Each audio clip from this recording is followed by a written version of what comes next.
Today I'm reviewing my latest kitchen appliance, this air fryer oven from Vevor. I have another air fryer, which is the standard drawer style air fryer. So aside from reviewing this particular model, I also want to talk about the advantages and disadvantages of an air fryer oven style versus a drawer style. But first, let's unbox this and have a look. So this comes with a bunch of stuff. This is a food tray. You can use it to bake on. I like to keep it under the fry basket to catch any drippings. I line mine with silver foil, and then cleanup is really easy. Next is this wire rack, also great for baking things on. Then they give you these silicone gloves, which I find don't fit well, and I feel clumsy wearing them. So unless I'm poking around a fireplace, I have my own oven mitts that I like much better. But maybe you'll like them. Then there's an owner's manual, and that's always nice. And you can't take getting one for granted anymore, so it's a nice touch. And here we have the fry basket. And this is one of the advantages of having an air fryer oven style. The fry basket is much larger and a better shape than most drawer style air fryers. And it's made from stainless steel, not any strange material, just good old-fashioned stainless steel. Very easy to scrub clean. The drawer style air fryers have some sort of non-stick coating, and after a while it's really hard to clean them. And I have no idea what the material is that your food is touching and cooking in. So stainless steel beats unknown non-stick coating, at least that's what I think. And don't forget, it's easier to clean. I still use my drawer style air fryer, but I'm loving this oven style more and more. Oh, and then at the bottom of the air fryer is what they call a crumb tray. And yes, it does catch all the crumbs, and it slides in and out from under the heating elements, so it catches everything at the bottom, and it's easy to clean. Again, stainless steel. Scrub it as much as you like. There are 3 levels for the racks, so you can slide the racks higher or lower depending on what you're doing.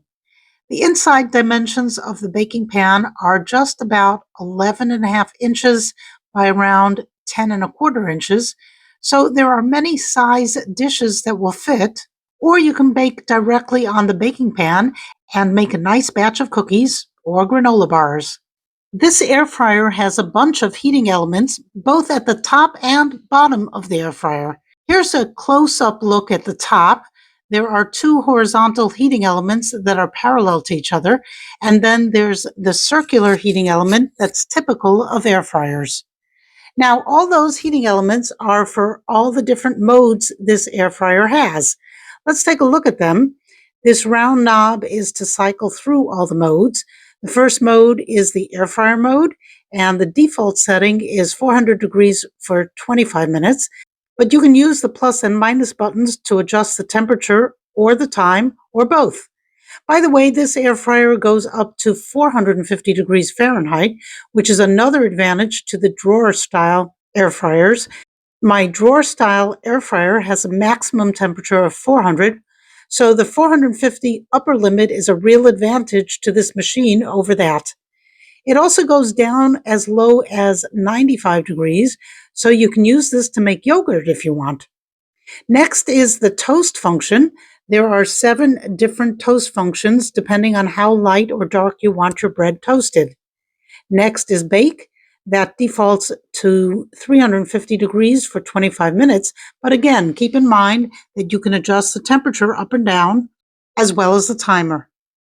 Convection is set to 325 for 30 minutes, grill 450 for 30 minutes, dehydrate defaults to 120 degrees and 8 hours, pizza 400 at 20 minutes, veggies are also 400 degrees for 20 minutes, defrost defaults to 150 degrees for 15 minutes, then we have fries at 450 for 15 minutes, wings at 400 for 25 minutes, and finally, keep warm at 200 for 20 minutes.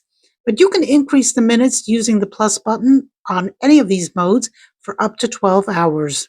That's a lot of modes, and just like my drawer style air fryer, I don't find the need for all of them, especially when you can adjust the temperature and time using the plus and minus buttons. But some people might find them useful as a quick way to set the temperature and time without thinking about it. Before you use the air fryer for the first time, please run it through an empty cycle to burn off any smells from the oils or whatever they use in the manufacturing process. The user's guide recommends 430 degrees for 5 minutes, but I'm super sensitive to smells, so I burned mine out at 450 degrees for 15 minutes and no more smell. I tested the air fryer out by making potato slices first, then eggplant slices and eggplant fries and some wings, and everything came out delicious. I'll put out some videos to show exactly how I made those yummy dishes, so stay tuned for that. Now let's talk about the advantages and disadvantages of the oven style air fryer. I already mentioned the larger capacity, and that's important.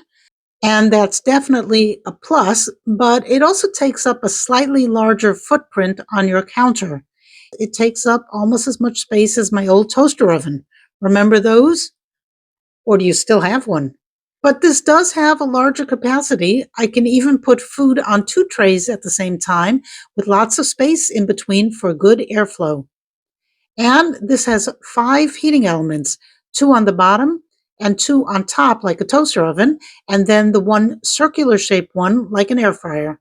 So it's really 2 appliances in one. If you have a dorm room or a trailer and not enough room for an oven, this can replace the need for an oven on a small scale, of course.